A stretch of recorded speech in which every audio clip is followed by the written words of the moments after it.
Hey guys, it's me, Gamer here, back to bring you another anime review. And today we'll be reviewing Dragon Ball Super's recent episode 114. So to begin this review, we're gonna look at the basics. We're gonna look at, for me, the basics are pacing, animation, character development, story progression. As long as the episode covers most of that or whatever, I would like to fit those into my review. So to begin this episode review, we'll be looking at the animation. So today's animation, or this episode's animation overall, was pretty good, to be honest, or good in super standards.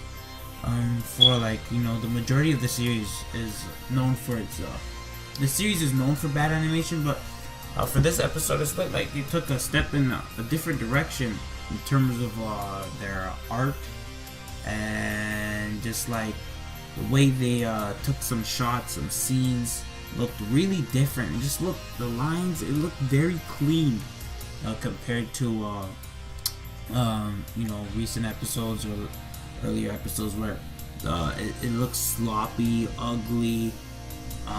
Just like proportions are just not right, and overall it was just a much better presentation this episode compared to most super episodes. So I would say it was above average or good for super standards. It wasn't anything too good, but it was refreshing to see consistent and fluid animation in this show, because we rarely ever get it. So I would give the animation like a 4 to a 4.5 out of 5. Overall, very good, decent, fluid. The fight scenes were dynamic. All of that. So next we'll be looking at pacing. I would say the pacing was very not too slow, not too fast. It was in the middle. It didn't feel like they were trying to rush to get somewhere. At times it could feel slow, because the fighting kind of drags on, but I don't think it really detracted from the experience, right? Because it's a battle show, and so this is what you're really here to watch. So it didn't really detract. It didn't really feel like it's going on for too long, until maybe towards the ending, I guess, of the episode. So I would give the pacing 3.5. No, a 4.4 out of 5. Story progression, I feel like the stories, we got pretty far, not too far, but in terms of this battle between Goku and Kale, and Goku, Kale, and Caulifa. But in the beginning of the episode, Super Saiyan, they are like Super Saiyan 2. Everything is just in the middle, and they turn it up towards the end where he transforms into God. They start pushing him, and and then towards the ending, or at the very end, we get to see the introduction of a Potara fusion, which is really, it's like wow, which was pretty not surprising, because it was leaked everywhere, but it's pretty pretty uncommon to see fusion used this much, actually, because fusion, to be honest, if you look back, you rarely ever see it, and it's usually used once, or aside from the board, but especially for Tower Fusion, it's very unusual to see that so much in one character arc. Sorry, excuse me. So I would say the pacing was good. It wasn't too fast, too slow. It didn't feel like it was trying to rush anything. Character development, I think the character development this episode, in my opinion, was pretty lackluster, or not much character. There was we didn't get to see too much of any. It was just more of a brawl fighting episode, no backstories or any kind of thing revealed of Kale and them. But I think one thing I'm gonna mention, and later on in this video, is Frieza's character, or how his character interactions and his characterization in this arc is very very interesting. It's just probably one of the highest aspects, or one of the really good things about this arc. or probably one of the best things, to be honest. Supposed to be honest, but overall, I would say the character development was like a 2.5. We didn't really get to see much aside from like Frieza's development and growth. Not really growth, but you know, his interaction and characterization is very telling this episode. Yeah, 2.5, 2 out of 5. So the topics I want to get to discussing are power scaling, Kale and Caulifa, their purpose in this story, not really story, but just in this arc. Are they feeling like they've been here too long? Do you guys think they've been here too long? We're gonna go over that, and we're gonna go over Frieza's character. So let's begin with the power scaling. I would say the power scaling right now is very out of sorts. Like, it just doesn't make any sense at this point. Like, unless like you can just say, oh, Zenkai. It makes no sense for Goku to verse, or like not verse, but like, you know, keep up with Caulifa and Kale, Berserker Kale, not mastered, but you know, she can control it now. Keep up against two of them simultaneously, right? Simultaneously, whatever. Against both of them, while like he's breaking a sweat, but like I would have thought it would have been much more of a stomp, especially when we look back at Kale's first appearance, or you know, when she first transformed and she like completely wrecked everyone, including Goku. Like how she tanked the Kamehameha wave. She just like Goku looked like he was just like, he didn't know what to do. And I know there's an excuse where, oh, he can lower his power level, he can lower his ki control, but I don't know, man. It doesn't seem, why would he use ki control? Like, I don't know, I don't see the reason for him to do that. Because he's versing an opponent. Like, when Goku versus opponents like who's really strong, like really strong, he doesn't hold back, he goes all out. So I don't see the reason why he would ki control just to get his ass whooped, you know. I just don't know why would he do that. Sometimes he does that, but it's like, I don't know. He does it in different ways. He doesn't go in his I'm not gonna go Super Saiyan 3, right? But not try hard in Super Saiyan 3. I'm gonna hold back. When he goes in his best form, usually it's like, oh, he's gonna get in you. Like he's going at you at that point. He's not holding back. So yeah, I would say Kale in that first, you know, conflict, I would say Kale was gonna stomp him, to be honest. Like, he would have to pull out the Kaioken. That's how it looked like. But in this fight we see like he's taking on both of them, and he's actually like holding his own somewhat. Like, of course he's losing, but he's like doing much better than what I would have thought he would, you know, be capable of doing when we look back at Kale's first, you know, encounter with Goku. So it just I just find it not to make sense. Yeah, so like the fight continues. He gets pushed to the point where, okay, before he says I have to conserve ki, so he's just in his Super Saiyan 2 state, so he can keep up with them somewhat while, you know, getting back his ki. But he throws that out because he can't. Like, it's either like he has to pick what. Am I gonna go Super Saiyan 3 or God? Because, you know, the whole thing is like, okay, God conserves, I guess, more ki than thing, because when you go Super Saiyan 3, it's more of a burst. It's like, okay, you're putting out so much power, so you have to get it done now. As in, like, God is more of like, you have more ki control. You can control how much, like, you can like conceal it, or like, it's like more efficient than, it's much more efficient than Super Saiyan 3. So he goes into the God form and he starts, well, he doesn't really, he gets the edge on Kale, but like he's able to do that while at the same time like just fodderizing Caulifa. Like, she's getting like dodges, like he's dodging her, seeing her like moves and everything. she's too slow and she just can't keep up at that higher level because she can't unlock a higher level, right? So at the end of, near the end of the episode, where Goku has them on the ropes, he's about to eliminate them. They give her like a speech or whatever. Not really a speech, but you know, he tells them, I would love to fight you next time, like they're fucking oob, right? He does that.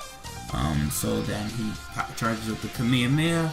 He blasts, but then we find out that Kale and Caulifa were given Potara earrings from Champa before the tournament. So then they fuse, and yo, now it's like, how do you beat this? Because like, it just, I don't know how, unless you tell me Super Saiyan Blue is like 100 times powerful.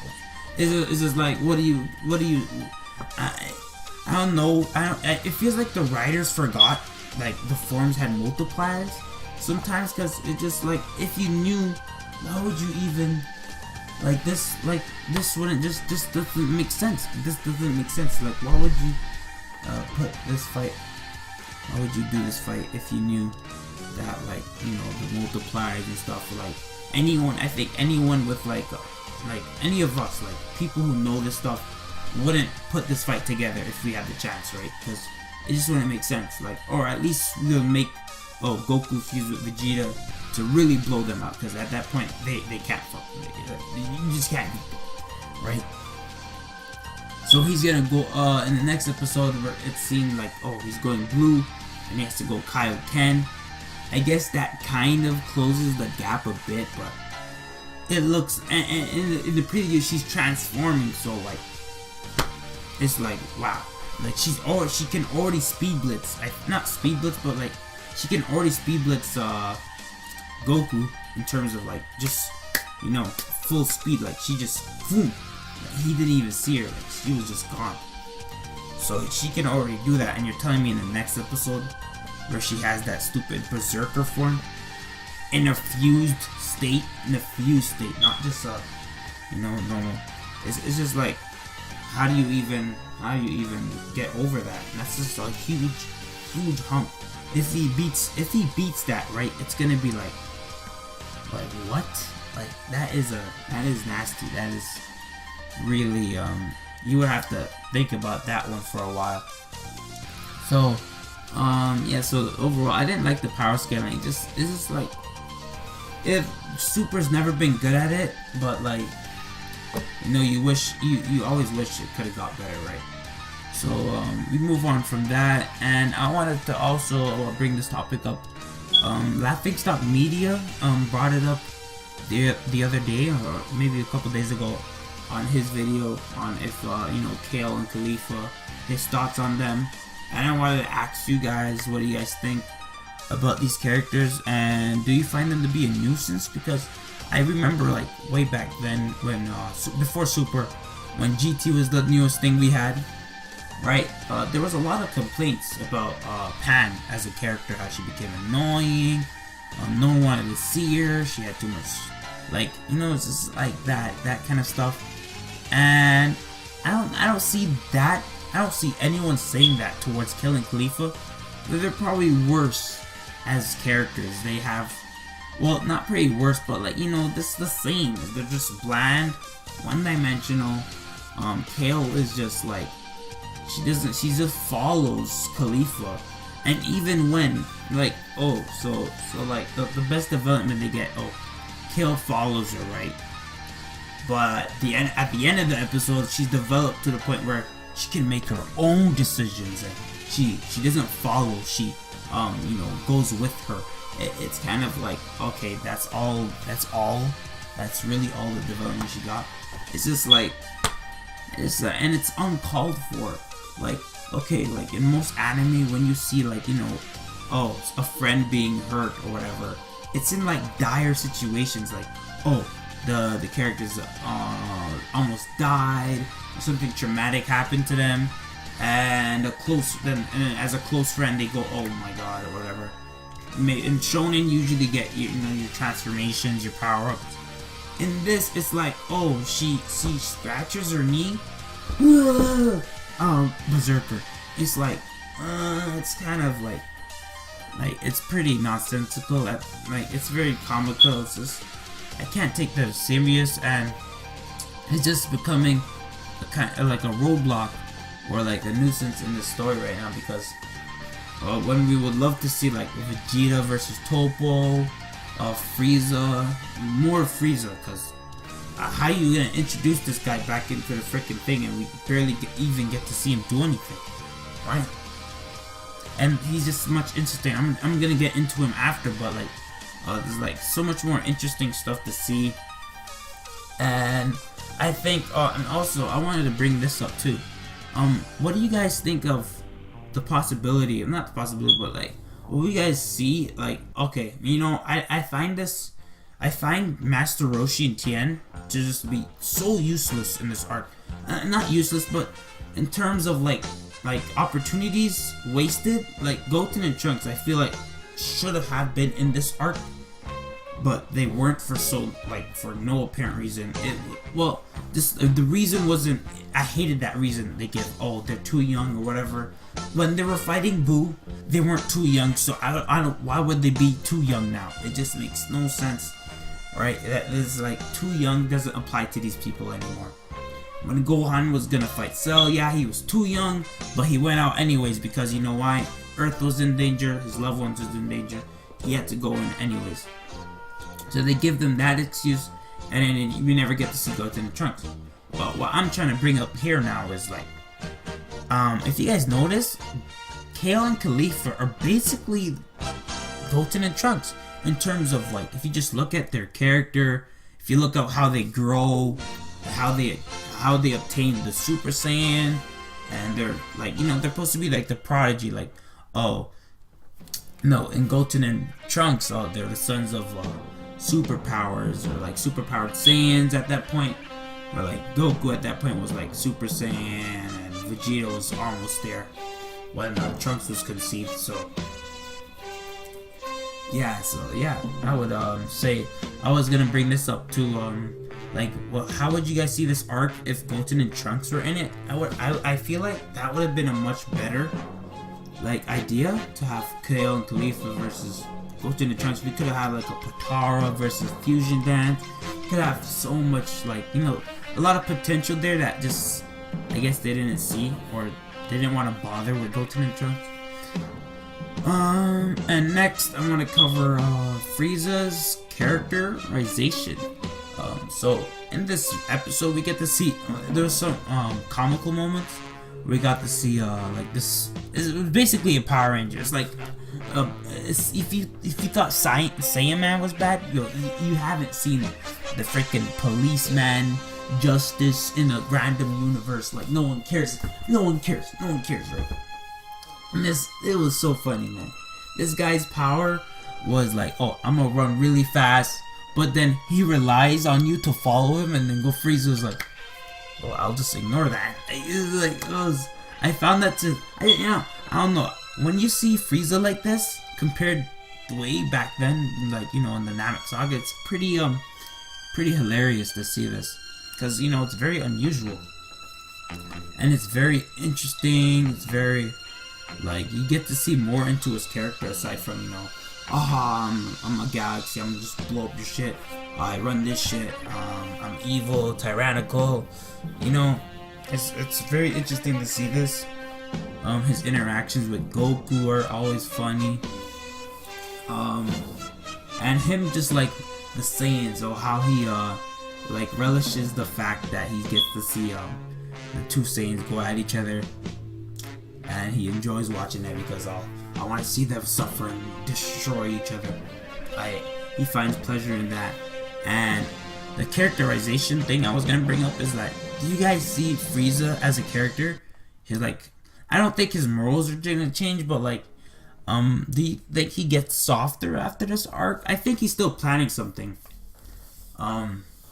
He's still planning something, obviously, but what do you guys think of his character? Do you guys think it might change towards something else? Like, I don't see him as in this arc, he's not particularly a villain, but he's more of like, yeah, like like a mastermind villain, kind of anti-hero kind of thing, where like, oh, one sec he's your friend. Like he's more like a Loki, how Loki operates in the Avengers and stuff, in the Thor movie. And yeah, and then I will conclude this review with the predictions for next episode. I see that I think the Kale and Caulifa, I think their story ends next week. Next week episode. I don't see if it goes any further. At that point, it's pretty much they're just dragging it out for no reason. What else? I think we get to see more Frieza next week and more Topo, and we get to see the King Kai Fist, and we're gonna see a lot next week. The power scaling is gonna get more out of hand. At this point, there is no skill. They've broken it like many times over. So, anyways, I'll just leave a comment on what do you guys think about this episode. What do you guys think on Frieza's character, the interactions, Kale and Caulifa? Do you guys think they're becoming too much of a nuisance in the story? Do you guys think what do you guys think about the Goten and Trunks idea? How would you like see that faring up against Kale and Caulifa in this arc?